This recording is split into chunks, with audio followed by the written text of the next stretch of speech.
оно в буквальном смысле означает «прости меня, о Аллах». И если ты очень часто повторяешь «прости меня, Аллах, прости меня, Аллах, прости меня», истигфар, тебе открываются в этом мире все двери. Я вот просто был удивлен, когда прочитал Хасан аль-Басри, ученый, табиин. Он мальчик, который вырос в доме жен посланника Аллаха. У одной жены была помощница, она родила вот Хасана. И он маленький вот вырос в этой атмосфере жен посланника Аллаха. Они, как и его матеря были, они ему знания давали. То есть потом он великий табиин стал ученым.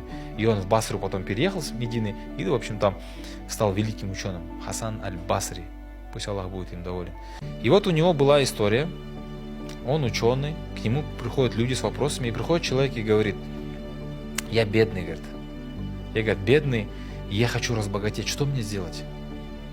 И Хасан аль-Басри говорит: проси прощения у Аллаха. То есть он говорит: делай истигфар. И он уходит. Другой человек приходит и говорит: о, шейх, там, у меня детей, говорит, нету, но я хочу детей. И Хасан аль-Басри говорит ему: делай истигфар. И он уходит. Другой человек приходит, говорит: в нашем селении, говорит, засуха. Мы боимся за наш урожай. Что нам делать? Говорит: просите прощения у Аллаха. И он уходит. И 3 человека, получается, пришли. И рядом люди говорят: почему ты одно и то же им говоришь? С разными потребностями, проблемами. И ты говоришь: истигфар делать, истигфар делать. Ну, возможно, этим людям показалось, что он просто там не заморачивался, просто сказал: так делать, так делать, так делать. И да, Хасан аль-Басри сказал: я ничего не прибавил к Корану.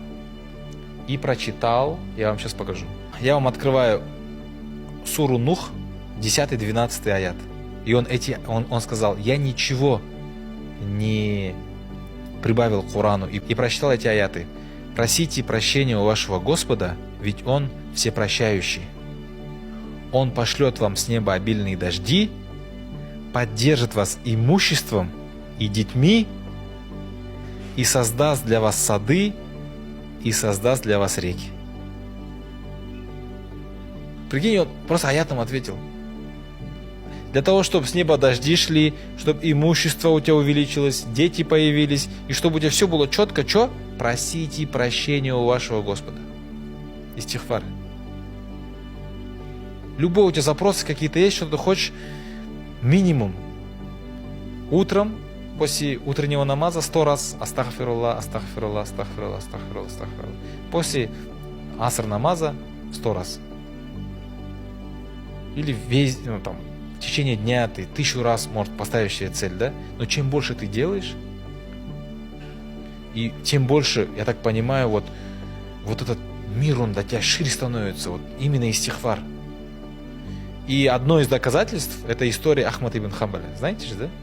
Я быстро расскажу ее. Он пришел в одно селение, хотел заночевать в мечети, и его выгнали с мечети, и он хотел перед мечетью спать, его охранник тоже оттуда сказал.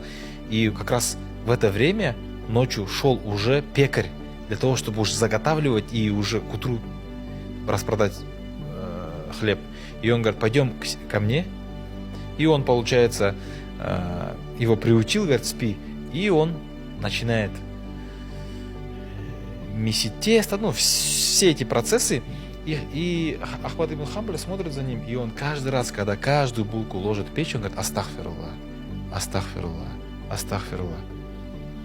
Но он же ученый, он же понимает, какая сила истигфара.